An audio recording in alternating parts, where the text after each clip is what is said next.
The awful rain was falling slowly on the quiet street where Eli walked with his hands in his jacket and his mind full of empty thoughts. Had no job, no family, no home, just a small room in a cheap hotel, and a phone with no messages. He was tired of life, tired of silence, and tired of waiting for something to change. Then he saw the ad. It was strange and simple, and almost like a joke. Wife needs fake husband, must be brave, must not ask questions, $5,000 per week. Eli looked at it. For a long time he was broke, he was lost, he was ready to try anything. He pressed the number and called. A woman answered, her voice soft and clear like a whisper in the dark. She asked his name, his age, and if he could meet right now. He said yes, and she sent the location. It was a quiet cafe on the edge of the city. He walked there with slow steps, not sure what to expect. When he entered, she was already sitting by the window, wearing a long black coat and sunglasses. She looked calm, but her hands were shaking a little. He sat down in front of her. She looked at him and said, "You look strong, that is good. They do not like strong men." Eli did not understand, but he smiled and said, "I guess that is lucky for you." She did not laugh, she only nodded and looked around like someone was watching. She said, "My name is Arya, and I need you to be my husband, fake only, but real in public. You will live with me, you will act like we are married, and you will never leave me alone. If you do, they will take me." Eli asked, "Who are they?" She said, "You do not need to know, just believe me and stay close." Eli thought she was crazy or in danger or both, but $5,000 a week was a lot of money. He said, "Okay, I can do that." She gave a soft smile and said, "Good, then we start now." They left the cafe and walked to a black car waiting outside. Arya drove in silence while Eli looked at her. She was beautiful but tired, like someone who had not slept for days. Her eyes kept checking the mirrors, like she was being followed. They reached a big house with tall gates and cameras at every corner. The house looked new and cold, like a place no one really lived in. Inside, the lights turned on by themselves and the doors opened without a key. Eli looked around and said, "This house is smart." Arya said, "Yes, it protects me, and now it will protect you too." She showed him his room, a big room with soft lights and a view of the garden. She said, "You can use everything, but one rule, never open the basement door." Eli asked, "What is in the basement?" She looked at him and said, "Nothing you need to know, just stay away later." They sat in the living room and took pictures together, smiling like a real couple. She said, "We must look happy for the cameras, they are watching always." Eli laughed and said, "Are you serious?" She said, "Yes, always." That night, Eli went to bed thinking about her, thinking about the money, thinking about the fear in her eyes. He could not sleep. Something was wrong, but he did not know what. In the middle of the night, he got up and walked to the kitchen for water. The house was quiet, but he felt like someone was moving. He looked out the window and saw a black van parked outside with no lights. He stared at it and felt cold. His phone rang. It was Arya. She said, "You left your room." He said, "Just for water." She said, "Never do that again, not without telling me." He asked, "What is going on?" She said, "They are watching from that van. If they think I am alone, they will come inside, they will take me, and you will never see me again." You said, "Yes, Eli, you cannot leave now." He looked out again, and the van was still there like a shadow waiting. He said, "Okay, I understand." She said, "Good, now go to sleep and remember, smile when you see the cameras." The next morning, Eli woke up to the sound of birds and the smell of breakfast. Arya was in the kitchen acting like a normal wife. She said, "Good morning, husband," and handed him coffee. Eli smiled and said, "Good morning, wife." He looked at her and thought maybe she was not crazy, maybe she was in danger, maybe he was too. He sat down at the table and heard a small click behind the wall. A camera moved and pointed at him. He smiled. The game had begun.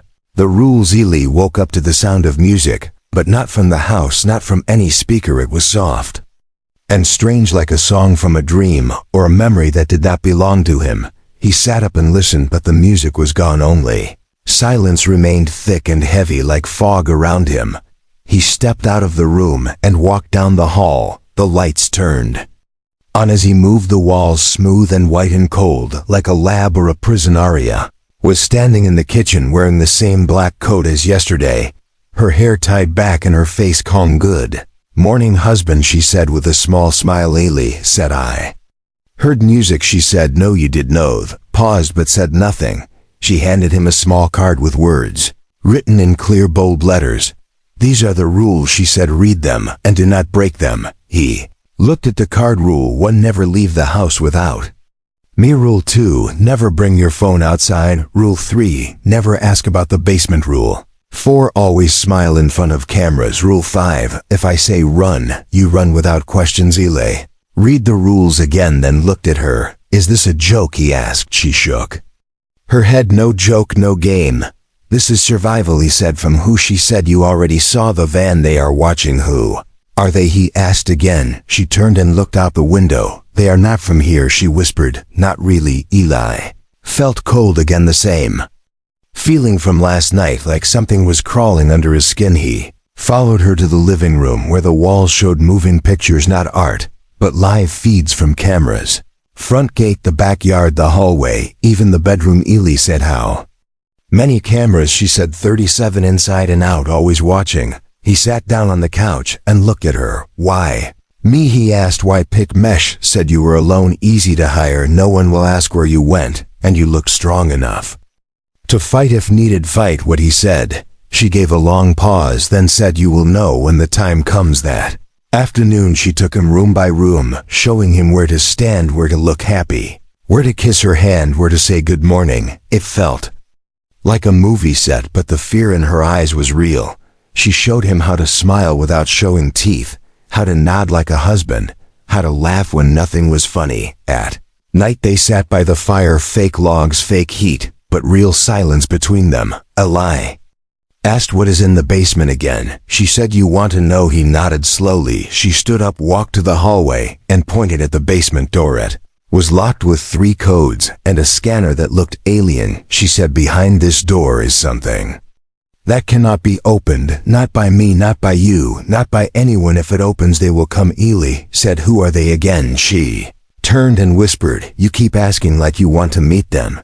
You do not want to meet them. He looked into her eyes and saw something dark, something deep like space with no stars. He said, okay, I will not ask again. She smiled softly and said, good husband. That night, Eli could not sleep again. He kept thinking about the music, the rules, the cameras, the van. He walked to the living room and sat in the dark. The cameras moved again, clicking and watching. One camera above him zoomed in a little, then stopped. He looked at it and smiled. Behind the wall, a soft voice whispered, good boy. Eli froze. He turned his head slowly, but no one was there, only silence and cold air. He stood up and walked back to his room.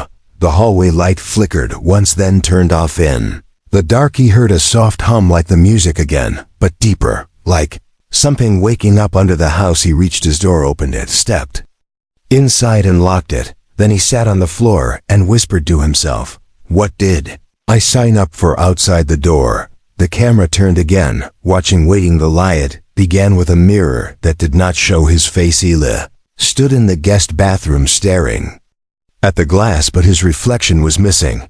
The light was on, the room was normal, his hands were real, his breath was warm, but the mirror was empty. He reached out and touched it, cold, flat, silent. Then the reflection came back slowly, like it was thinking. First, like it was deciding whether to return. He stepped back, heart beating faster. This house was strange. This job was strange. Aria was the strangest of all. She smiled when she needed to cry, and cried when she needed to lie. She cooked like she loved him and stared like she feared him. She laughed when the cameras were watching, and whispered when they were off something was not real here. Eli felt it one day while Aria was in the garden pretending to water fake flowers. He went into her room. He was not proud of it, but the fear was louder than his guilt.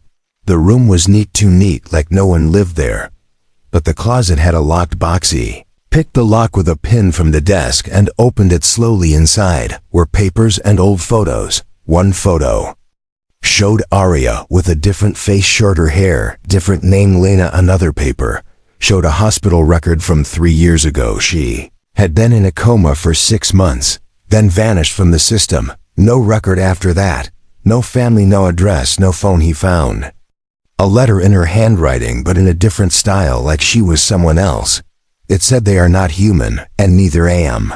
It dropped the letter and stepped back. The floor creaked. He turned. Arya was standing in the doorway. Her face was calm, but her eyes were ice. "You should not be here," she said. "I know," he said. "I am sorry." She walked in and closed the door. "You want to know the truth?" she asked. He nodded once. She sat down on the bed and looked at the floor. "I was born here, but not from here," she said. "My body is human, but my mind was made somewhere else. I was placed here to observe, to learn, to become one of you.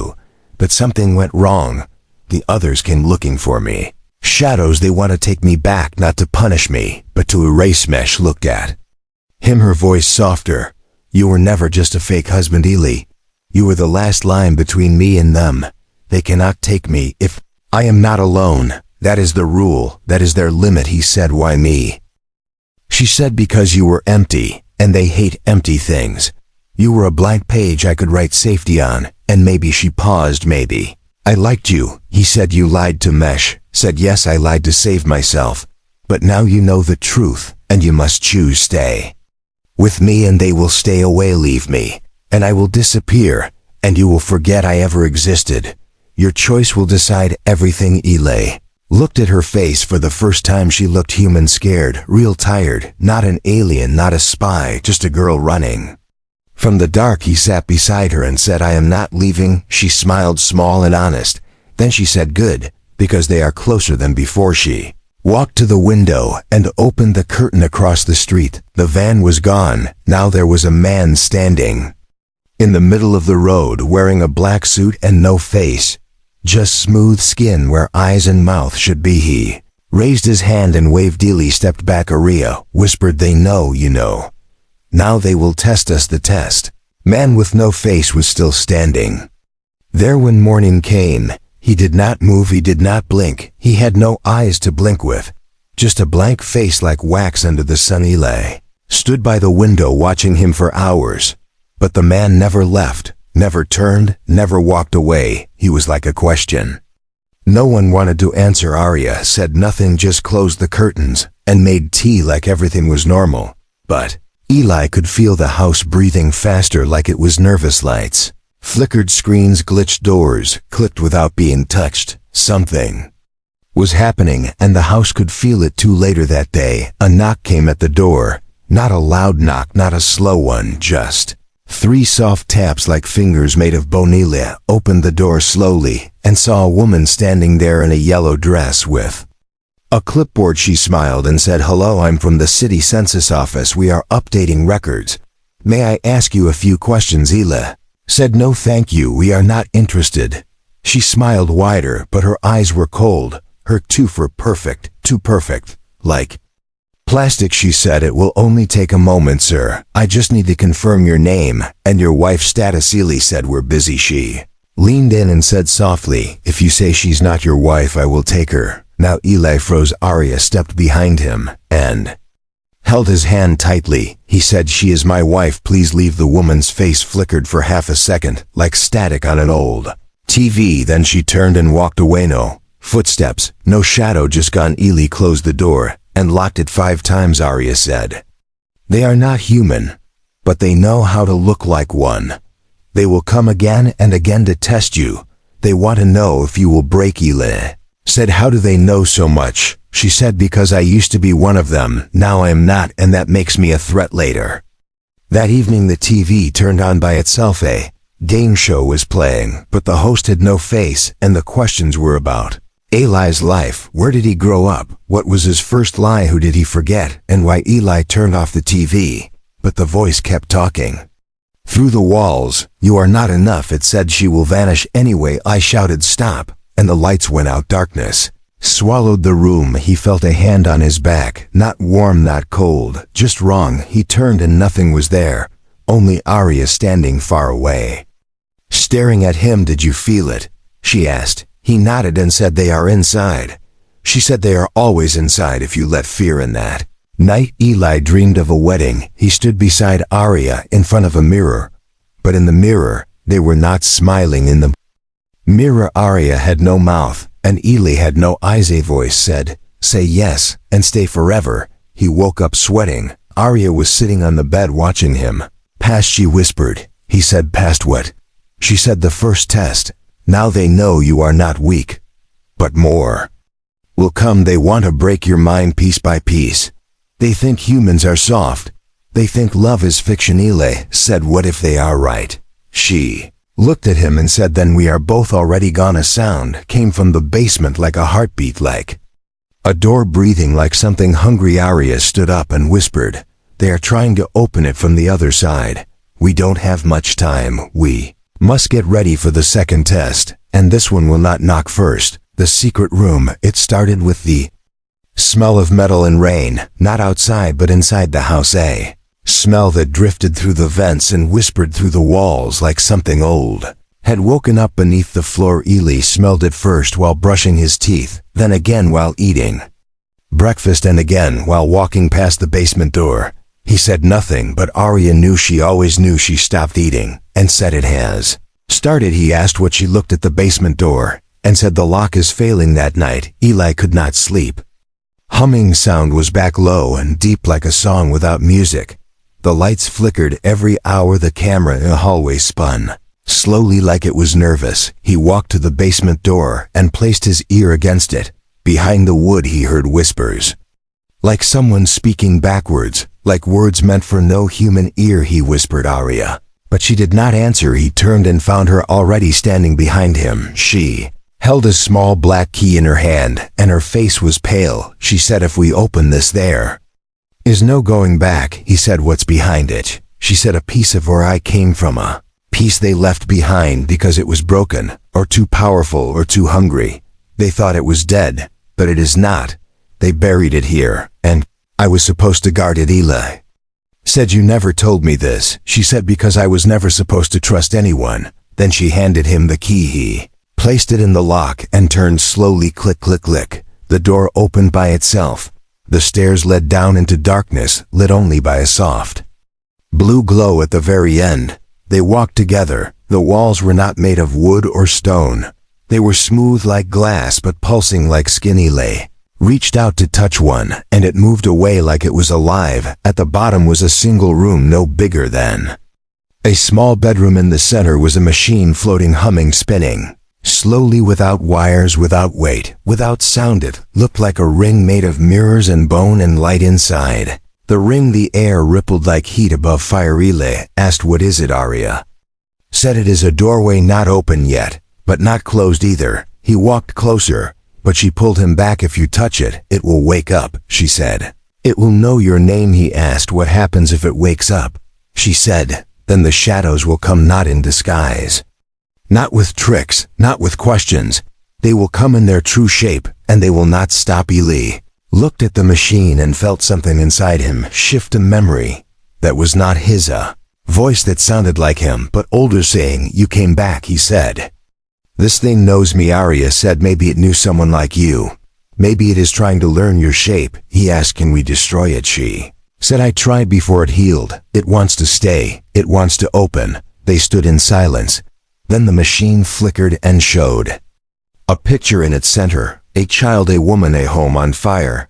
Eli stepped back. That is my mother, he said.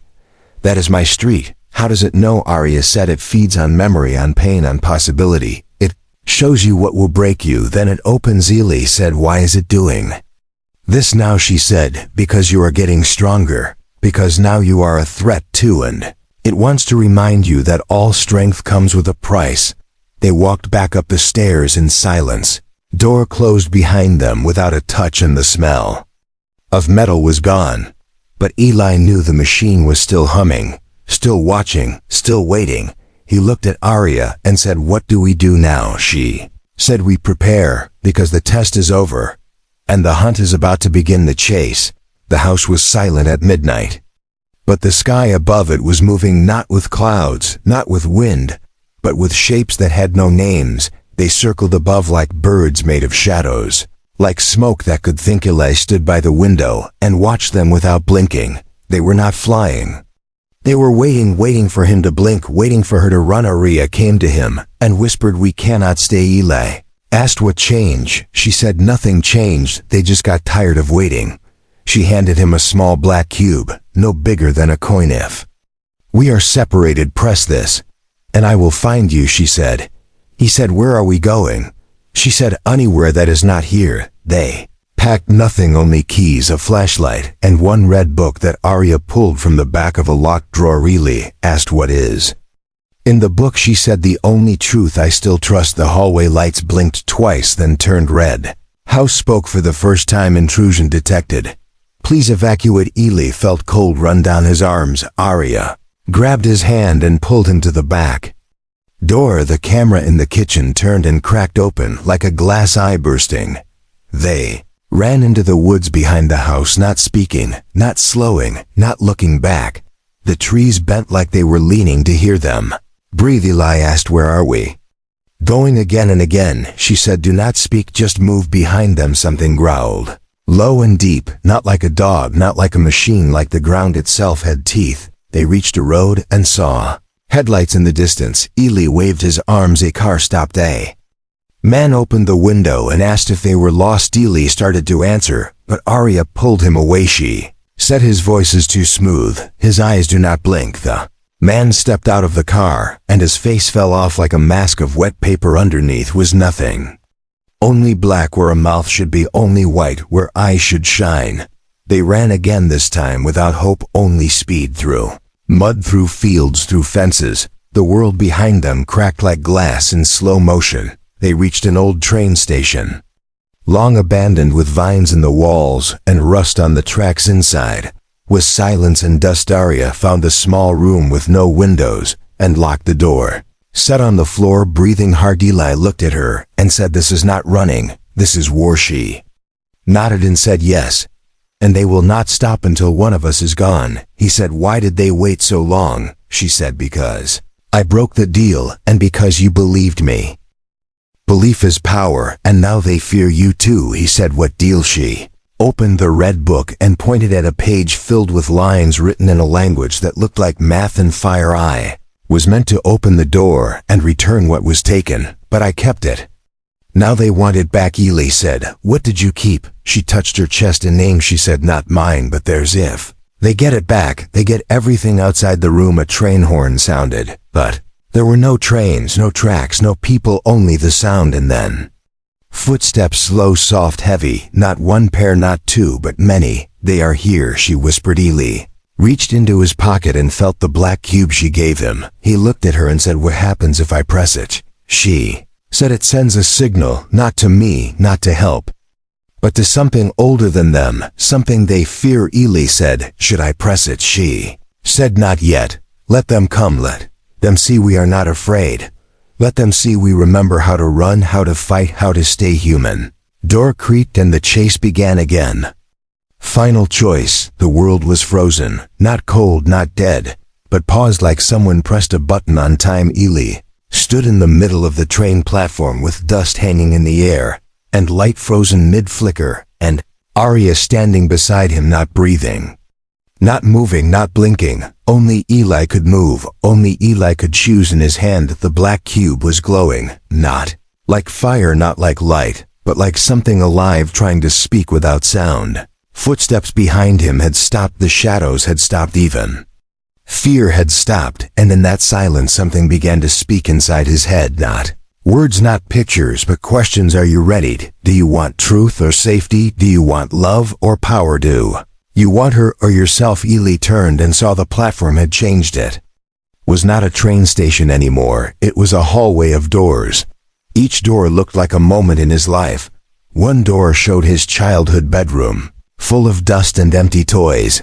Another showed the army barracks where he learned to follow orders and forget himself. One door showed Arya asleep on the couch, holding the red book against her chest like a child clutching a story. And the last door showed the basement machine, still spinning, still humming, still hungry. Behind that door stood the shadows, waiting with their hands behind their backs like teachers waiting for a wrong answer. He heard Arya's voice in his head, not speaking, but feeling. "Please do not leave me. You said you would stay." He looked down at the cube in his hand and saw it had grown small roots, like fingers, like veins trying to merge with his skin. The choice was clear now. He could press it and send a signal through space and time to call something ancient, something that could end the machine, end the shadows, end the chase forever. But the cost would be memory. He would lose her Forget her name, forget her face, forget every word she ever whispered. In the dark he would wake up in a normal life and never know what he had protected. Or he could walk through the door with her still frozen beside him, still holding on to hope, and stay in the fight, live every day, running every day, hiding every day, loving her under the weight of a world that hated them. The machine would never stop hunting, but neither would the Eli. Closed his eyes, breathed in the dust of frozen time, and opened them with fire. He reached out and touched Arya's hand, and in that moment she blinked again, breathed again, smiled again. He did not press the cube. He dropped it and it shattered without a sound. The world moved again. Light flickered once, then burned steady. The platform changed again, this time into a road, under a sky full of stars, no longer moving. She looked at him and said, "You chose me." He said, "I chose us." Far away the shadows screamed, not with fear, not with anger, but with something they had never known before. Lay and Arya walked away from the broken cube, from the shattered silence, from the final door. Machine was still out there. The hunt would begin again. But now they were not running, now they were writing the rules together.